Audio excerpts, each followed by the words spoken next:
आसमान की और रात के वक्त आने वाले की कसम, और तुमको क्या मालूम कि रात के वक्त आने वाला क्या है? वो तारा है चमकने वाला, कि कोई शख्स ऐसा नहीं जिस पर कोई निगहबान न हो। तो इंसान को देखना चाहिए कि वो काहे से पैदा हुआ है। वो उछलते हुए पानी से पैदा हुआ है जो पीठ और सीने के बीच में से निकलता है।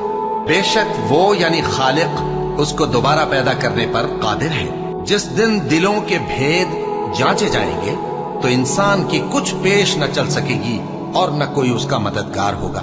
आसमान की कसम जो मेघ बरसाता है, और जमीन की कसम जो फट जाती है, कि ये फैसला कुन कलाम है और ये कोई मजाक नहीं। ये लोग अपनी तदबीरों में लग रहे हैं और मैं अपनी तदबीर कर रहा हूं। तो ऐ नबी सल्लल्लाहु अलैहि वसल्लम, तुम काफिरों को मोहलत दो, बस चंद रोज की मोहलत और दे दो।